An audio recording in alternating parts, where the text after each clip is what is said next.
Hello everybody, this is Ollie giving you a quick hello to the next episode of the TunnelSnake podcast. So, first of all I'm going to say, check out our channel at youtube.com/TunnelSnakeGaming. It's on the screen right there in front of you. Also, check out our live stream, the description will be below, and check out episode 1, which will also be below. If it's the first one, do check out episode 1, because it is very good, it's very interesting, even if you do not have any experience with Guild Wars at all. But yes, that is what these podcasts are going to be on. I'm joined by WoodenPotatoes, and in the last episode we discussed Guild Wars' Nightfall campaign. But in this one we're going to be moving on a bit and looking at the Eye of the North campaign, particularly in regards to heroes, but also in regards to what it means for Guild Wars 2. So, hopefully that's out of the way, and I can say, please do enjoy yourself, because I will let my past self take it away. Okay, and here we go again, Eye of the North Heroes, and please welcome with me WoodenPotatoes from www.youtube.com/WoodenPotatoes. Who would have guessed? I, of course, am Ollie from TunnelSnake Gaming. Hello, everyone. Now, you completely put me off already. Now, first of all, we're going to talk about Ogden. Now, Ogden is the first hero you're going to get in Eye of the North. Am I right? Yeah, pretty much. He's a dwarf, so he's one of these non-human heroes, which is quite cool. Yeah, I mean, most of the ones in Eye of the North, well, a sizable amount of the ones in the Eye of the North are non-human. So that's quite interesting, the way they kind of went across. I mean, I guess they got quite a good response from Zed in Nightfall, so what we did. And so yeah, you get Ogden, which is a healer. So that's quite interesting, because you do not need Nightfall to run Eye of the North. So these could be your only heroes. You don't have to have Dankoro and Kos and Talkora. So he'll be your main healer, and he's the only monk you can get this way, which is quite interesting, I think. Yeah, so again, they stuck with the giving people monks early on, like they did with Nightfall. You also, obviously, they're a henchman. Heroes aren't the only people you get in your party. So, yeah, generally people would pick Ogden, give Ogden a role if they didn't have Eye of the North, and then you'd pick one of either two of the henchmen that you find in Eye of the North that are monks. But yeah, Ogden's cool. I like him. For a while there was a few bugs with some of his text, like if you pinged certain effects on him, it would say Ogden Stone Healer is maintaining on herself. So for a while lots of people were joking that Ogden was actually a girl, because he's even got a line where he talks about, oh, well, do you even know what a female dwarf looks like? Which is quite funny. How do you know you haven't met any dwarven women? Yeah, that's it, yeah. Which is true, there are no female dwarves in the game. So yeah, you get him quite early on. He's a nice personality, but he's more of a human. He's more of a humane dwarf, if you know what I mean. Like when they all get the gift of the Great Destroyer, of the Great Dwarf even. He's the only one who abstains. Well, he's not the only one. There are a few that do, particularly the Stone Summit, who are dwarves against us. They don't. But yeah, it is interesting that Ogden says no. Well, now, yeah, but they're not offered the opportunity. Yeah. Oh yeah, that's a good point actually. I'm pretty sure I read somewhere that they could possibly have. All they'd have to do is turn away from the ways of the Stone Summit, and they could have this everlasting life. It's weird the Oh stone, really? I haven't heard that. Yeah, there's something like that. I'm not too familiar with it. I haven't played it for a while, but yeah, it's weird the Great Dwarf thing, because it's kind of in one hand it's a blessing, and in another hand it's really not. And they kind of make out like this is what ends up killing the entire dwarven race. But yeah, Ogden says no. That could just be because at the end of the day they thought, oh well, if he says yes, then maybe he can be a hero anymore, or they'd have to physically change his appearance. Who knows? But I like that he says no. He was always a cool character, if you ask me.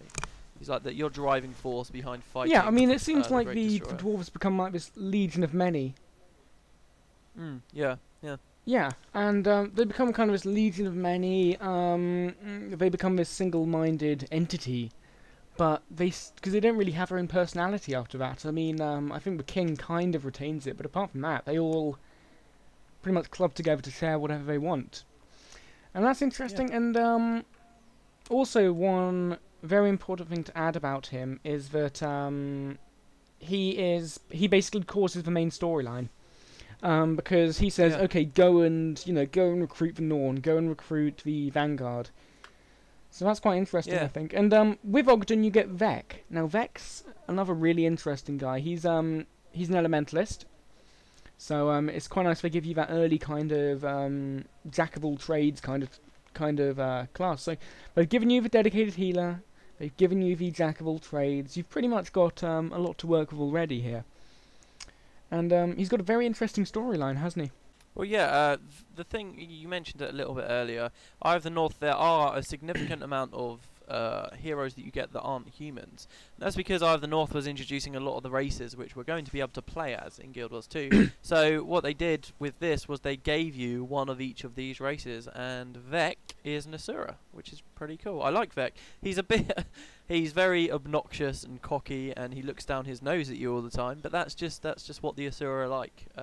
So he's a really good way to introduce you to what the race on a whole is Yeah, like. I mean, and they're all indeed we like see that. that with the other ones, with the other heroes of those races.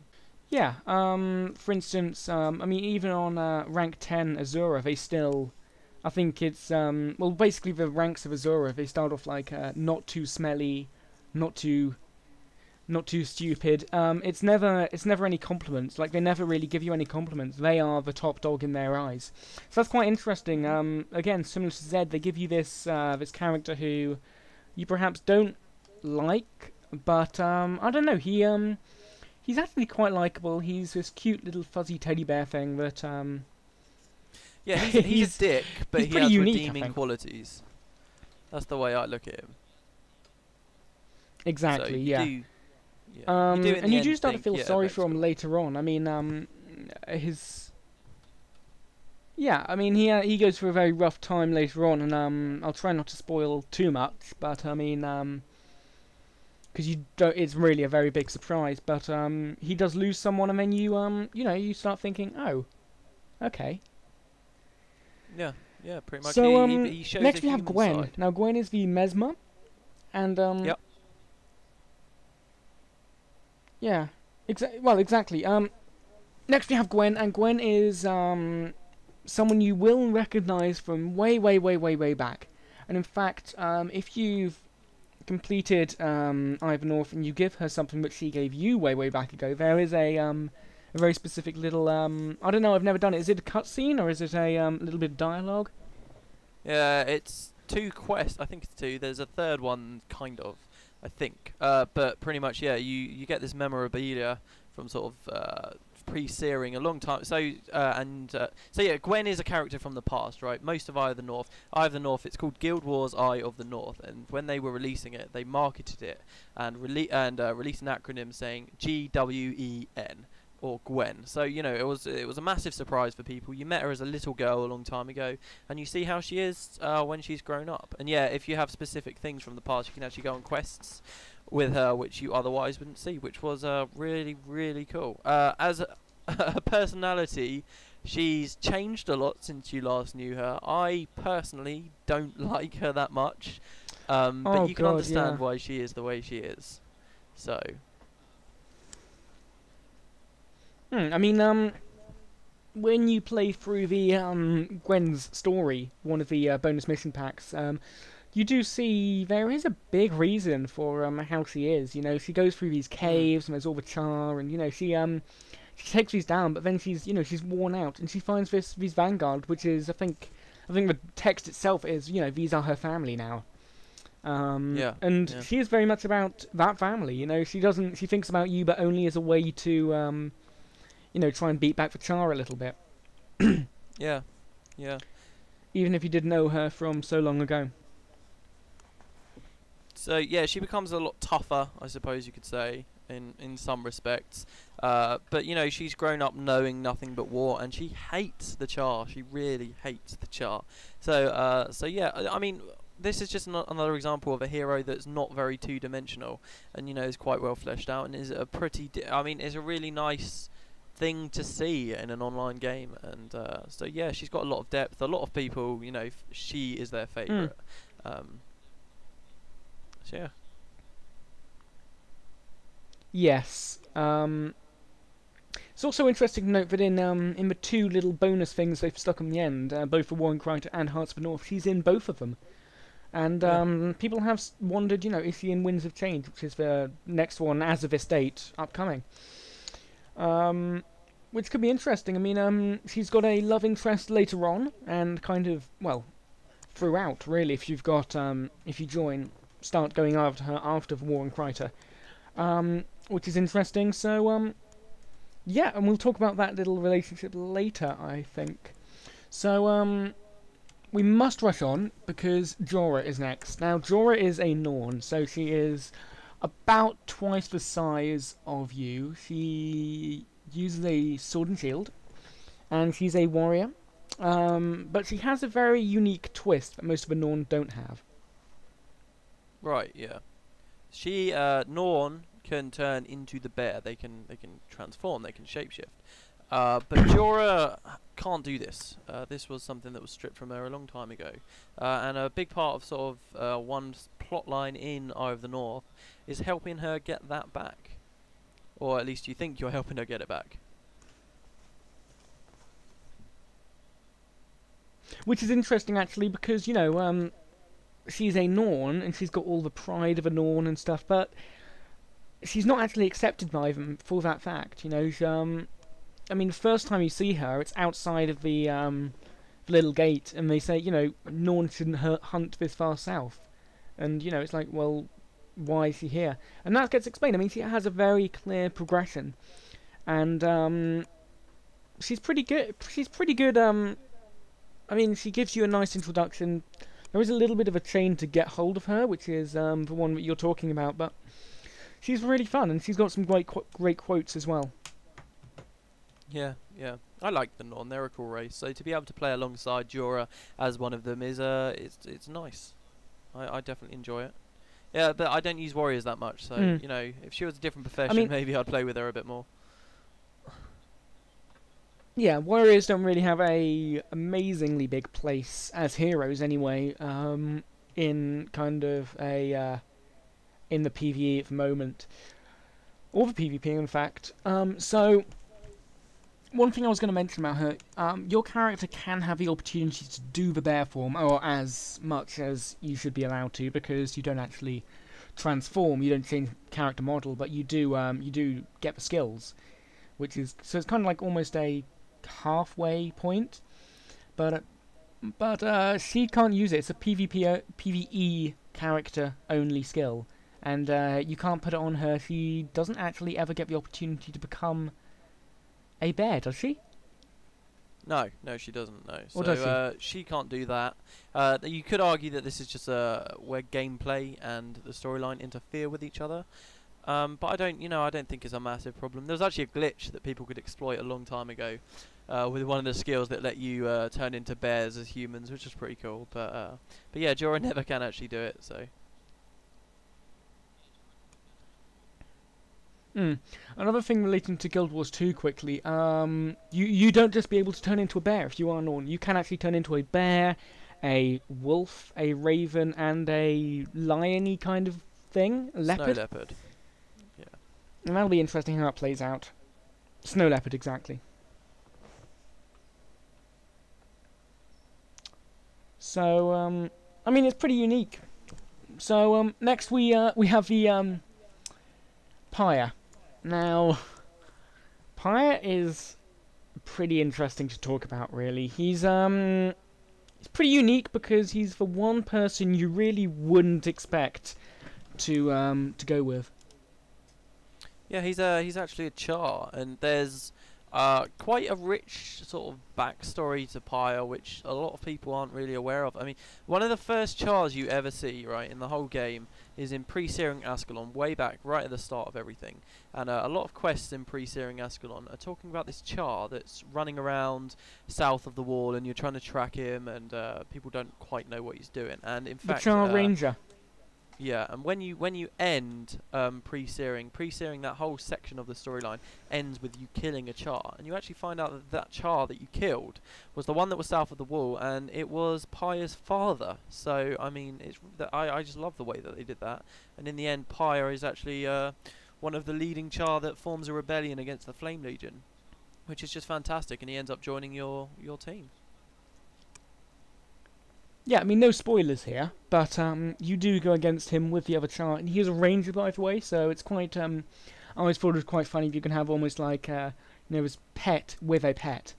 So, yeah. I found that quite interesting, because, yeah, he does have relationships, and so does Gwen, and it does show how stuff progresses, because these were both children, or cubs, rather, when they were first, around, so, and it does show how time has passed, which is really interesting, actually, because your character obviously doesn't age. Yeah, there's a really nice dynamic between Pyre and Gwen, I think, where, you've got Gwen, she's grown up, she's hated the Char have taken everything from her, and suddenly she's forced to fight alongside one. And there's just this brilliant dynamic between Pyre and Gwen where they're just at each other's throats all the time. It's quite fun to watch unfold. Yeah, I mean, it's, he's certainly unique, he offers up a lot of options, as far as a ranger does. And, yeah, he's pretty fun. He's got a couple of nice quotes again, and, his armor ends up as this huge, spiky kind of battle armor, which is actually very similar to stuff we do see in the Guild Wars 2 videos. Which is very interesting, actually. Which the Char are wearing there.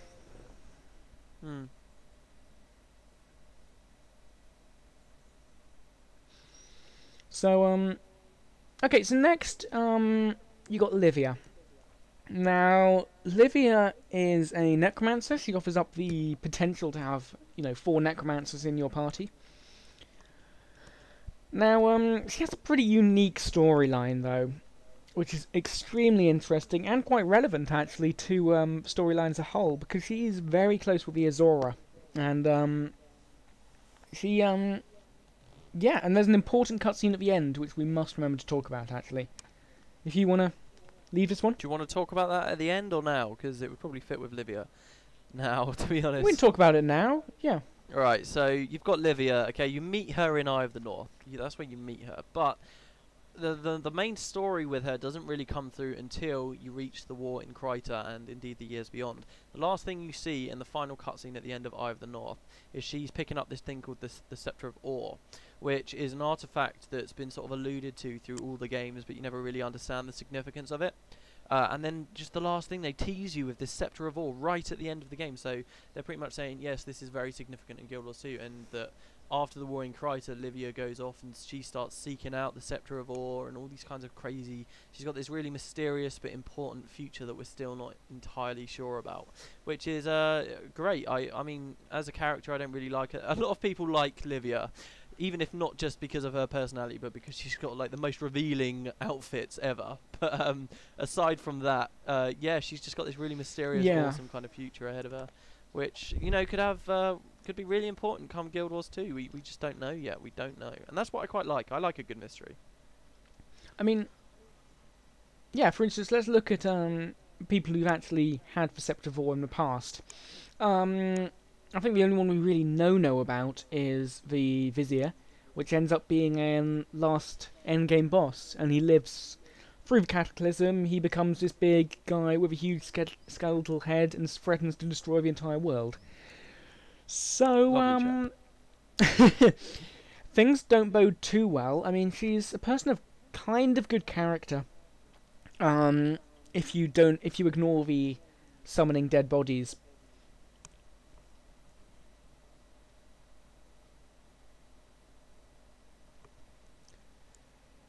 So, right. Okay, so that's the main...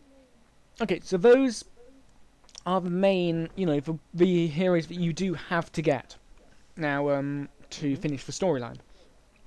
So after this, you do get a bit more of an option. Now, the first of the options, as it were, is Anton. Now, Anton's got an amazingly good storyline behind him. It's a shame people don't play him as much because he's an assassin. He's the only other assassin hero apart from Zenmei, of course. So he has the most amazing armor in the game, though. I'm talking about his Deltamore armor set. Yeah, very, very big, very spiky, if I remember correctly. And gold. So, he was a... Now, I'm going to try and pronounce this. He was a... He was imprisoned for being a traitor in Selena? I haven't got it up here in front of me. He Sirmia, was you mean? imprisoned... He was going to be Sirmia, executed. exactly, yeah. Yeah. The old capital of the On the very humans. day that... Yeah. So he was going to be executed on the very day that the Clark Fichar broke the wall and came over, which was pretty lucky on his part. And yeah, he's all about honor, you know. He privately kind of resents himself for being the traitor before. Now he only really owes he's part of the Vanguard, but he only really owes allegiance to Langmar. Or yeah, something like that. Because he's more of a scout. Yeah, it's because Captain Langmar. I mean, I recently got his him life. on. Exactly. Yeah, I mean he doesn't consider himself brave, but he's got 3 swords, which I think are it's like family, honor, and duty or something, which I forget. Oh really? I forget exactly what it is, cool. But he has some. I'm just looking for it now. He has a bit of text that talks about his 3 blades. Anyway, while I'm looking it up, let's talk about Karmu and Zandra quickly. If you want to lead that. Yeah, so when you get to the Norn capital, you find out a lot about the Norn culture, and one of the things they like to do is compete and have tournaments and stuff.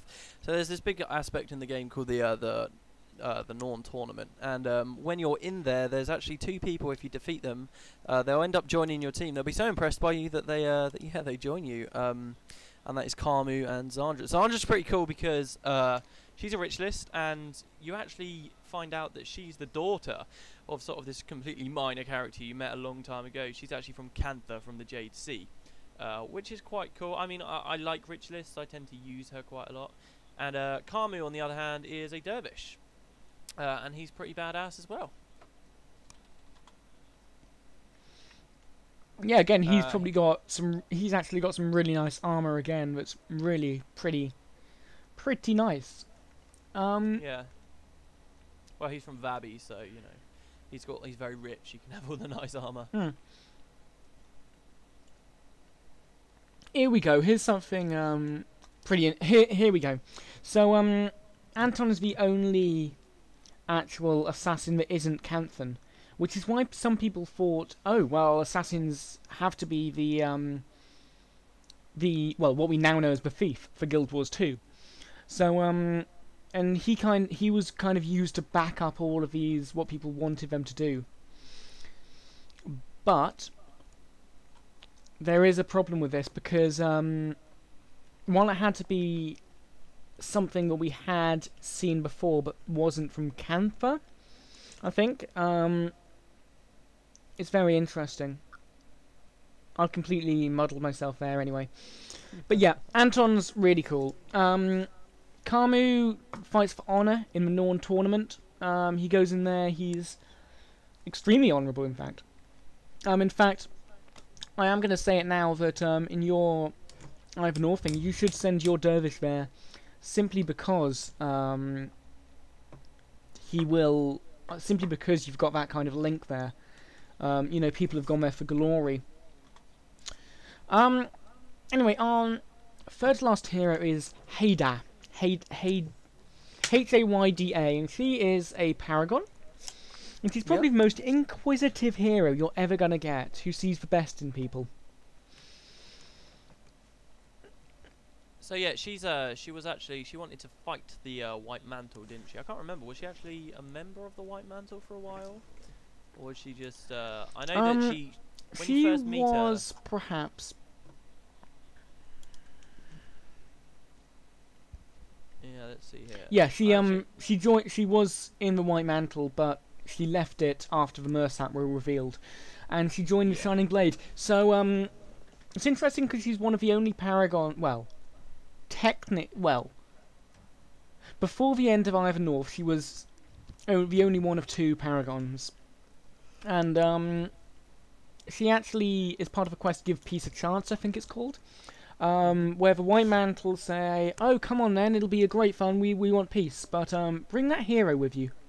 So she's quite not really too with it at this point, because she thinks, "Oh, that'll be great then. Sure, come along with me." And she gives you this quest, and you go along, and oh look, it's a trap. And then she suddenly realizes, "Oh, how shall I be so stupid?" Because she dreams of becoming a hero, does she not? Yeah, pretty much. So when you first meet her, she's bitching and she's complaining because she's just fighting. She's just being told to clear out swamps and stuff, and she kind of has to learn that everyone becomes a hero in their own time, really, which is quite cool. I mean, she doesn't get much exposure in the storyline, so they I feel like they squeezed quite a lot in quite soon. But what they did, I'm quite happy, quite content. Yeah, I think they felt they needed to fit in a Paragon hero because they need 2 of everything. Yeah. For instance, you got Razar and Xandre, you got Anton and Zenmai. You know, you had to have 2 of everything just to make it all balanced, because you couldn't really have one. Which brings me on to my next hero a little bit, because it does seem a bit tacked on, which was the biggest tacking on of all, which is the War in Kryta / Hearts of the North Episode E. And that concerns a man that is called Thackeray. Now, he's lieutenant, and he leads his own kind of little band of people. And I think they got, 1 monk, 1 elementalist. They've got a perfect little party. And actually, when you get him, the quest text is, "You will join his party." Yeah. So he's a bit self-obsessed, but he's fun. Now, he starts off as a ranger. He's well known for being a ranger. You play him when you go back and you experience... See, what you do is you go into the Hall of Monuments, you say, "Oh look, I found this sword. What can this pool in the middle of a Hall of Monuments tell me about it?" And he goes, "Oh, well actually..."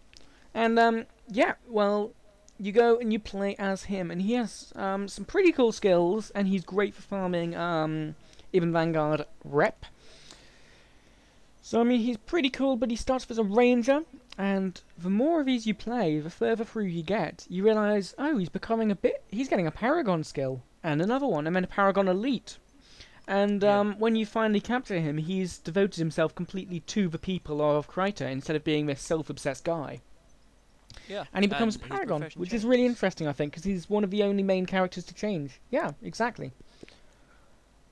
Yeah, that was interesting, because there are examples of it happening elsewhere, but this was the first time. I mean, when this came out, Raza couldn't change his primary profession, so when that first happened, that was quite important to a lot of people, because they were like, "Oh, look, people can actually change their primary profession." And obviously it was because they already had 3 Rangers had been released, and they thought, what, we'll just make Thackeray a Paragon, because they only had 2. But I like what they did. I really do.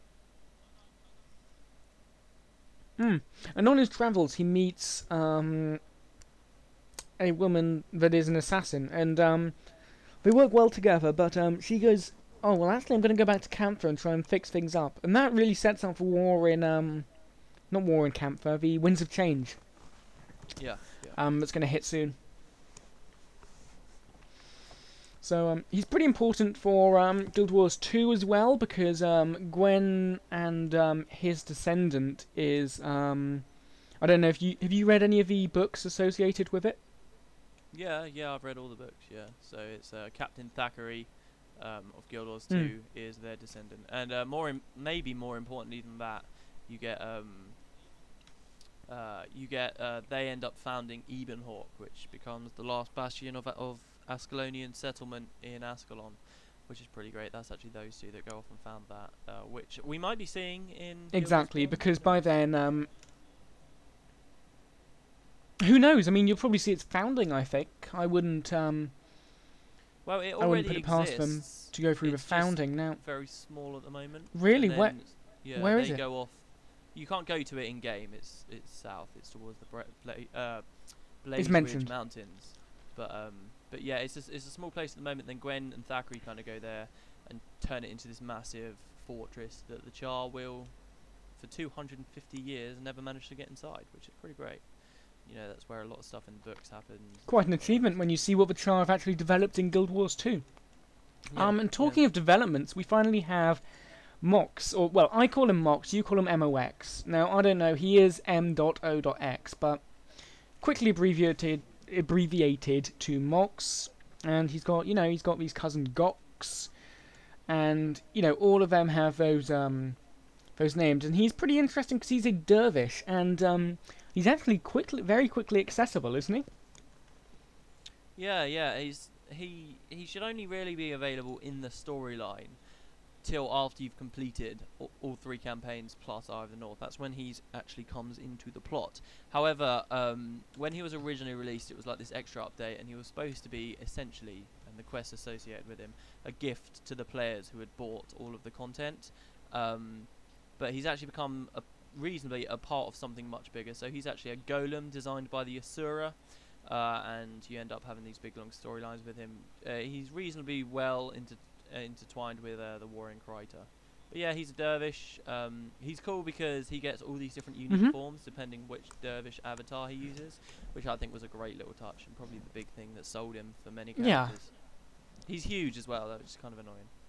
But yeah. Exactly. I mean, for instance, Melandru's is green, you know, Balthazar's is red, Gwent is black.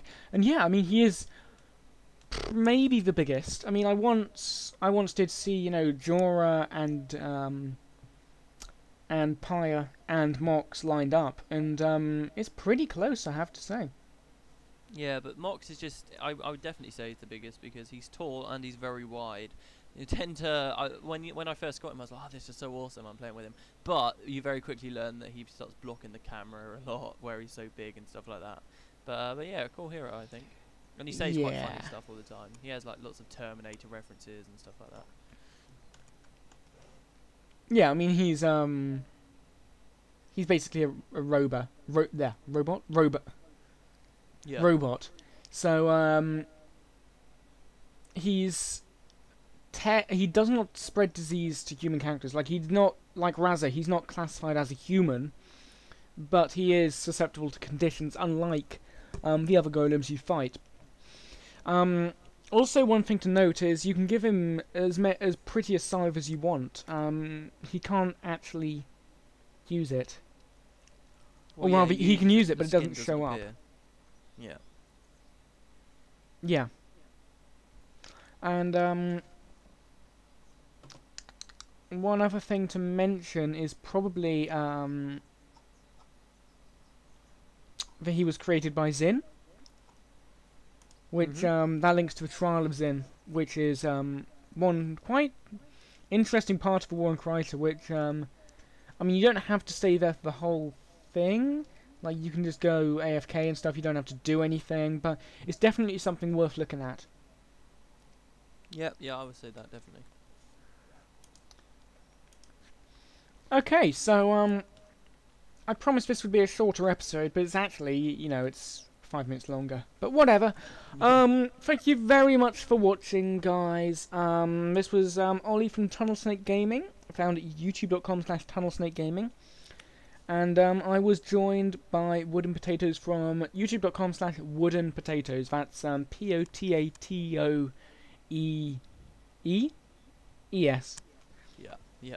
I can't spell potatoes. Yeah, neither can I. For a long time I was worried that I'd spell go check it him wrong. out. He's got... Yeah, no. Go check him out.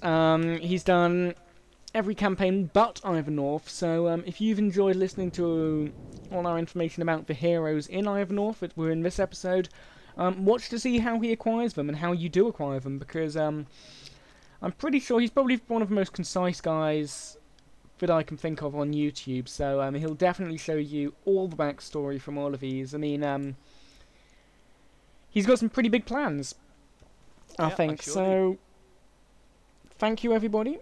Yeah. Thank you everybody for listening in. I think we've said everything that we need to cram in here, and just Without on a the 34-minute mark, I will have to say goodbye. Thank you very much for tuning in and mostly listening, I think. So thanks very much. I hope you enjoyed it. I hope you enjoy the next one. See you later, everyone.